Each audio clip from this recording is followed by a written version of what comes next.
ಎಲ್ರಿಗೂ ನಮಸ್ಕಾರ. ಇವತ್ತು ಇನ್ಸ್ಟಂಟ್ ರೆಸಿಪಿ ರಸಮ್ ಹೇಗೆ ಮಾಡೋದು.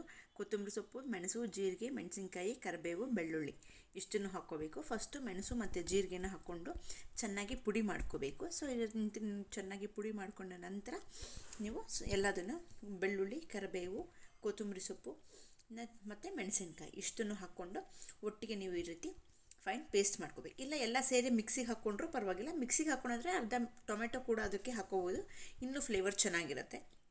ಸ್ವಲ್ಪ ಎಣ್ಣೆ, ಸ್ವಲ್ಪ ತುಪ್ಪ. ರಸಮಿಗೆ ತುಪ್ಪದ ಒಗ್ಗರಣೆ ಬಿರಿಯಾನಿ ಚೆಂದ. ಸೊ ನಾನಿಲ್ಲಿ ರುಬ್ಬಕ್ಕೆ ಹಾಕ್ಕೊಳೋ ಬದಲು ಒಗ್ಗರಣೆಗೆ ಹಾಕೋತಾ ಇದ್ದೀನಿ ಟೊಮೆಟೊನ. ಸ್ವಲ್ಪ ಸಾಸಿವೆ, ಸ್ವಲ್ಪ ಟೊಮೆಟೊ ಹಾಕ್ಕೊಂಡು ಈ ಪೇಸ್ಟ್ ಮಾಡ್ಕೊಂಡಿರುವಂಥ ಗ್ರೈಂಡ್ ಪೇಸ್ಟ್ ಮಾಡ್ಕೊಂಡಿರುವಂಥ ಒಂದು ಮಸಾಲೆನ ನಾನಿಲ್ಲಿ ಹಾಕೋತಾ ಇದ್ದೀನಿ.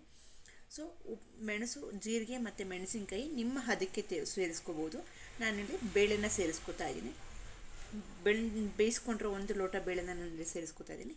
ಬೇಳೆ ಬೇಡಪ್ಪ ನನಗೆ ದಿಢೀರ್ ಇನ್ಸ್ಟೆಂಟ್ ರಸಮ್, ಉಪ್ಪು ಮತ್ತು ಹುಣಸೆ ಹುಡಿ ಎರಡನ್ನೂ ಹಾಕಿ 5 ನಿಮಿಷ ಕುದಿಸ್ಬೇಕು. ಬೇಳೆ ಇಲ್ಲದೆ ಬರೀ ಹುಣಸೆ ರಸದ ನೀರಿಗೆ ಹಾಕ್ಕೊಂಡ್ರೆ ತುಂಬಾ ರುಚಿಯಾಗಿರುತ್ತೆ. ಕುಡಿಯೋಕ್ಕೆ, ಅನ್ನಕ್ಕೆ ಎಲ್ಲ ತುಂಬಾ ಚೆನ್ನಾಗಿ ಹೊಂದ್ಕೊಳುತ್ತೆ. ಸೊ ಬೇಳೆ ಆಪ್ಷನಲ್ಲಿ, ನೀವು ಬೇಕು ಅಂದರೆ ಸೇರಿಸ್ಕೋಬೋದು, ಬೇಡ ಅಂದರೆ ಬಿಡ್ಬೋದು. ಸೊ ಚಳಿಗೆ ಮಕ್ಕಳಿಗೆ, ಅದರಲ್ಲೂ ಮಕ್ಳಿಗಂತೂ ಒಳ್ಳೆ ರೆಸಿಪಿ. ಮಧ್ಯಾಹ್ನ ಬಿಸಿ ಬಿಸಿ ಅನ್ನಕ್ಕೆ ಒಳ್ಳೆ ರಸಮ್ ಹಾಕ್ಕೊಂಡು ತುಪ್ಪ ಹಾಕ್ಕೊಂಡು ಊಟ ಮಾಡಿದ್ರೆ ಸೂಪರಾಗಿರುತ್ತೆ. ಬೇಗ ರೆಡಿ ಆಗುವಂಥ ರೆಸಿಪಿ. ನೀವು ಟ್ರೈ ಮಾಡಿ ನನಗೆ ಕಮೆಂಟ್ಸಲ್ಲಿ ತಿಳಿಸಿ. Thank you.